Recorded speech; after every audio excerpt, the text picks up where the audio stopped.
Today we're going to talk about college applications. Remember, October is our big month for doing college applications, so I'm just going to go over some things you need to know. Remember, if you have questions at any time during the month of October about college applications, we are offering our College 101 sessions. They're every day from 11 to 11:30 using the Google Meet code College 101. And you don't need to stay the whole time. You can pop on, share your screen, ask a question about maybe something on an application or anything you have questions about. Your college counseling team of Ms. Mathowitz, Ms. Vestrom, and Ms. Schmitz are here to help you. So as we start thinking about colleges and where we're going to apply, most Washington students do about 3 to 5 applications. And so this pyramid I like to use to kind of look at what is the admission requirements for colleges. Looking at the pyramid, at the bottom of the pyramid, the admission requirement for our 2-year colleges, things like St. Paul College, Century College, Inver Hills, those colleges require you be a high school graduate. You don't need to submit an essay. You don't need to submit an ACT score. You just need to make sure that you are graduating from Washington and you will be admitted to that college. Moving up the pyramid, the next colleges for admission requirements lie our 4-year Minnesota State public colleges. Things like your St. Cloud State, Minnesota State Mankato, Winona, Moorhead. Typically, they take students in the top half of your graduating class using your class rank, ACT score of a 21 or higher. Now keep in mind, ACT scores this year are not being used at a lot of colleges just because of COVID. We weren't able to have additional tests. So a lot of colleges are test optional and you don't need to submit your ACT scores to them to get an admission decision back. Moving up is our University of Minnesota system. They're a little bit more difficult for admission requirements, what they're looking at for their students. Typically, a student admitted to the U of M has a 3.6 GPA, a higher ACT, and on your high school transcript, you've taken some challenging courses. You've taken the CIS classes, the St. Paul College classes, maybe an AP class, just showing that you are challenging yourself and doing well in your classes. And lastly, at the top, we have our 4-year private colleges. They require the most for their admission decisions. They're looking for a student with a higher GPA, higher ACT score. Again, many of them are test optional this year, so they're not looking at ACT tests. They do require the college essay. Many have letters of recommendation that they want you to send from teachers. And again, that challenging courses on your high school transcript, the CIS classes, St. Paul College classes, different things like that. Advanced coursework, honors classes, all fall into that. Now, if you had your heart set on one of these schools and I read the admission requirements and you're close, but you're like, shoot, I'm not making that, please still apply. We call that your reach school. So you're reaching to try to get in, you're still sending your application. These colleges all review holistically, so they're looking at you as a whole student, not just a number of your class rank or your GPA. They take into account your essays, letters of recommendation, things you put on your application, the types of classes, so a holistic review. And so if you're not quite meeting the admission requirements, still apply. Again, that's a reach school. You do want to apply to some schools that are a good match for you of what kind of academic student you are. And then also we kind of want students to apply to a safe school, which for a lot of us is that 2-year college. You're going to be a high school graduate, so a community or a technical college is a good safety school to have on your list.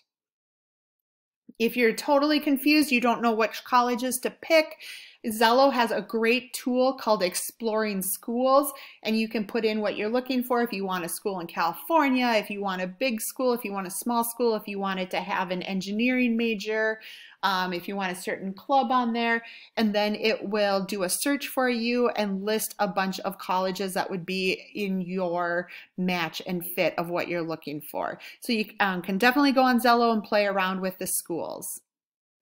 Some things to think about as you're starting the college applications. There's lots of terms out there that you might not know.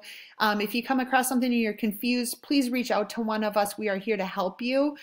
Make sure that you're watching the deadlines. The deadlines for private colleges are listed on the second page of the senior year timeline in the resources folder in the Schoology class of 2021.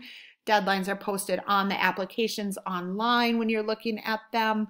And so just plan and make sure that you're not missing any deadlines.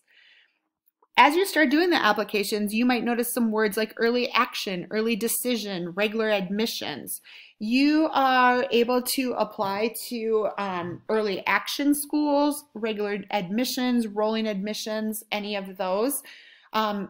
Early action just simply means that the college admission representative will take action on your application once you apply.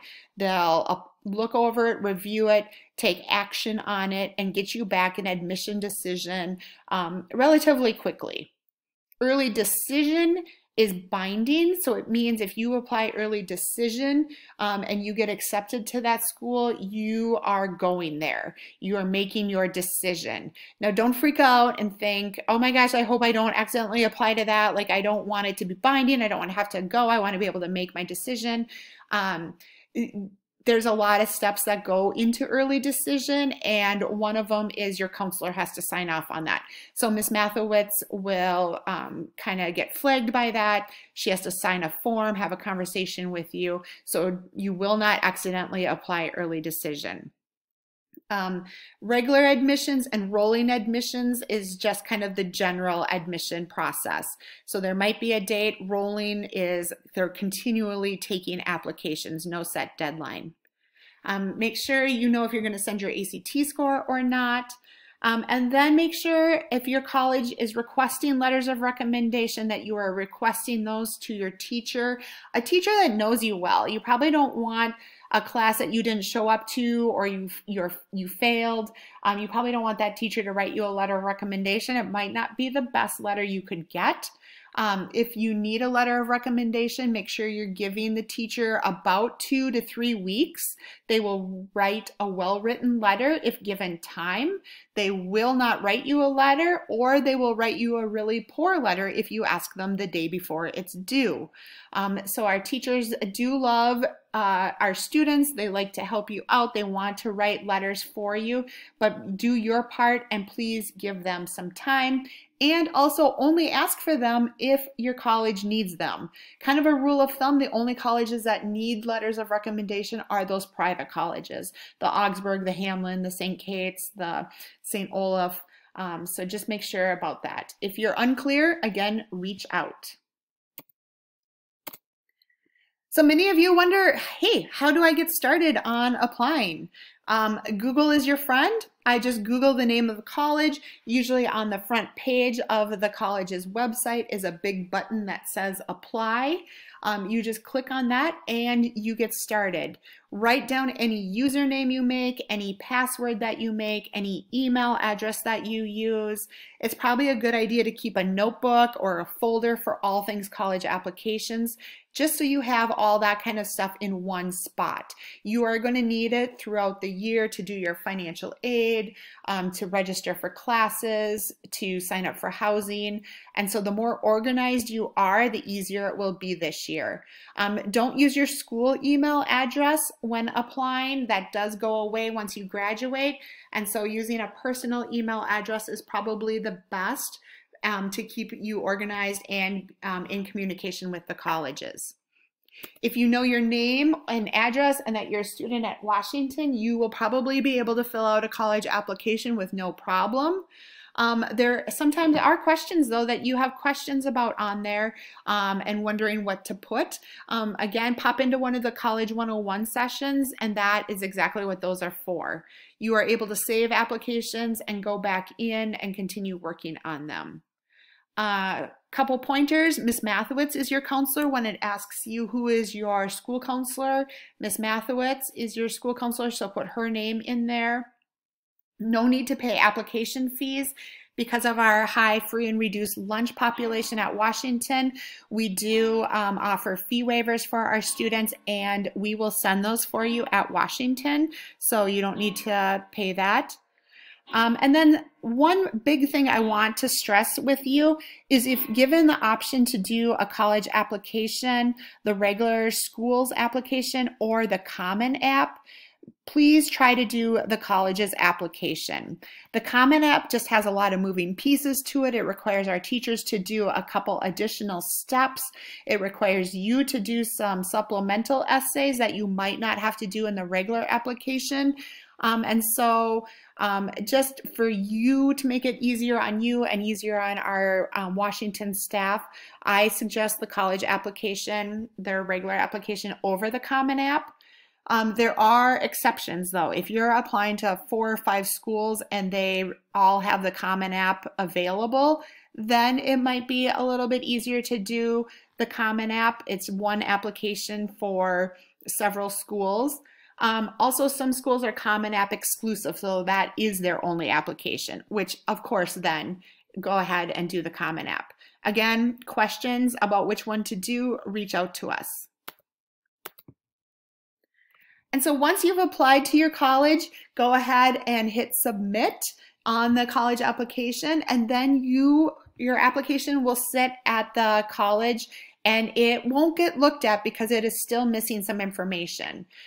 Log into Xello and you will go under the college planning tab and create a new application.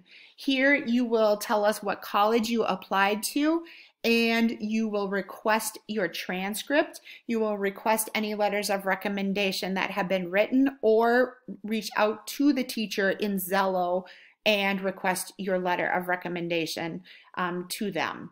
If you need a reminder how to do this, click on the YouTube video of requesting your transcript and letters of recommendation.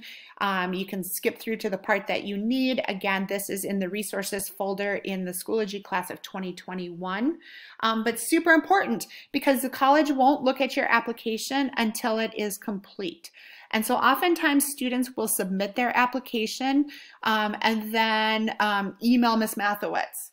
Well, she can't keep track of all that stuff. You need to be doing your part and requesting it in Xello. Sometimes colleges will email you immediately after you hit submit and say, your application is incomplete. We are missing this, this, and this.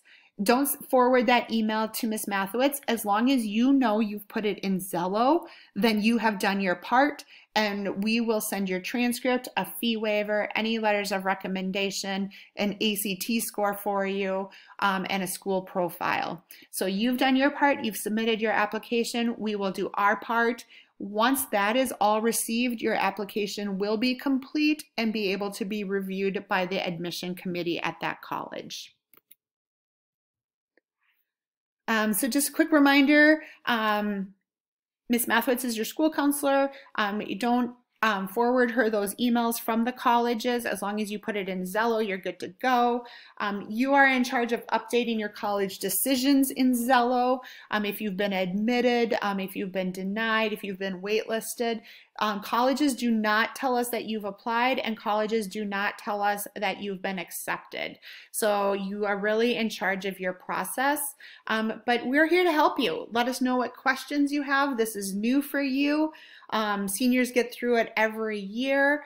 They go off and do bigger and better things, and we're excited to help you and see where your future brings you. Thanks, and have a great day.